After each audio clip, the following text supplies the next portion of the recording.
Wild Sheep Foundation presents Sheep Shape.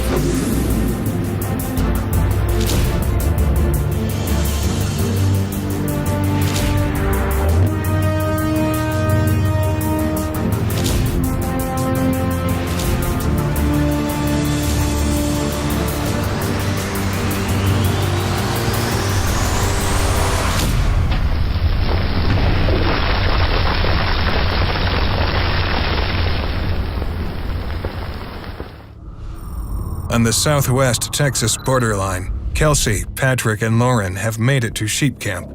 Before settling in for the night, Lauren shares the story that brought her to Sheep Shape. I was 13, almost 14, getting an 8th grade, end of year, headed to high school. I was a really big competitive volleyball athlete.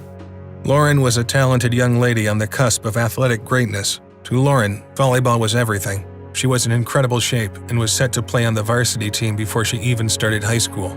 She traveled with her team and played in tournaments across the country. But at the end of her 8th grade year, something changed.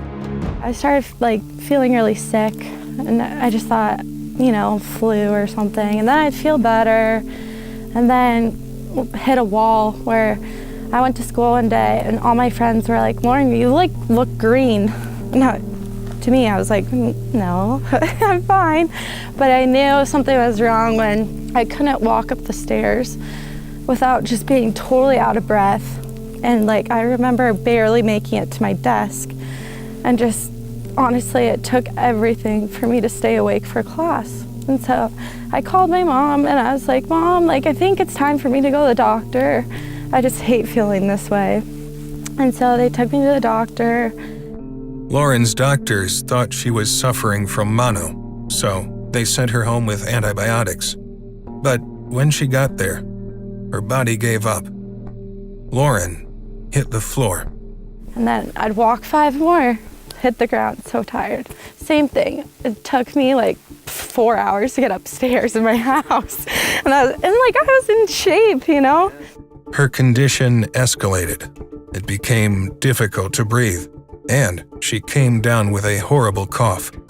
Lauren's mom made the quick decision to get her to the hospital fast. The nurse took my vitals and my heart rate was over 230 beats per minute. And they were just like, "This can't be. You're running a marathon." And so they're like, "The machine must be broken." And I was like, okay. So they went and got another vitals machine, took them again. Same thing, 235 beats per minute. So they ended up taking a chest x-ray and my heart was enlarged to the shape of a football. And the average heart's the size of your fist. The young Lauren didn't realize how dire the situation was at the time. The news is a lot for an 8th grader to process. Her family began arriving when the doctor told her she was going to take a life flight to Denver Children's Hospital. I knew something was wrong when they took me through the back way of the hospital, and all the nurses and doctors greeted me with yellow gowns and masks and gloves, isolation basically. And I was like, okay, something's wrong. And the doctors came in and explained to me and my family how I needed a heart transplant. And I just remember being so confused, a heart transplant, there's nothing wrong with my heart,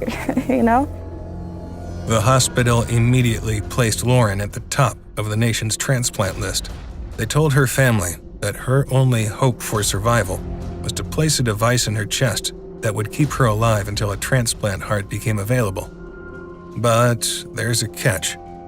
The technology was just approved for use by the hospital, and Lauren would become the first recipient. There was no time to waste. So when I woke up from surgery, I was pretty drugged up. They broke my sternum and, it was open heart surgery. That's when it really hit me, I have this giant scar on my chest, And as about to be high school girl, that's pretty hard to see. And sorry, but I was really self-conscious at first, but I had a nurse come in and she like sat down with me and she said, Lauren, it's gonna be okay. And she pulled down her shirt and she had the same scar. And honestly, that means the most, you know? And You're not alone. yeah, exactly. She showed me that I wasn't alone, and just that compassion there, honestly, I mean, that's partly the reason why I'm in school to be a nurse right now, you know? It definitely hit home to me, like, how lucky I am to be alive. And I realized, like, I wanted to fight. So fight is what she did. It's been 9 years since the surgery. She had some problems that required changing the VAD system with a defibrillator and a pacemaker. But she kept fighting. I mean, when you said you decided you weren't gonna get art, you weren't gonna get it. Yeah. That's the thing. Any kind of traumatic situation like that, you're gonna face it one of two ways.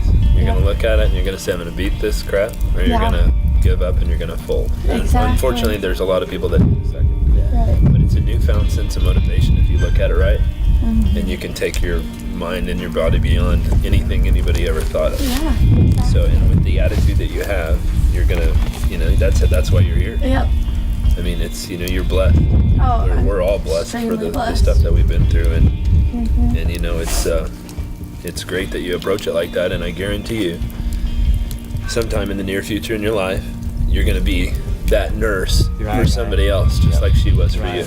Absolutely. I guarantee you, because that's how it goes, and you pay it forward, and Right. and that's what it's about.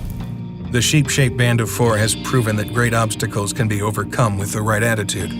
Lauren is a survivor who belongs on the mountain.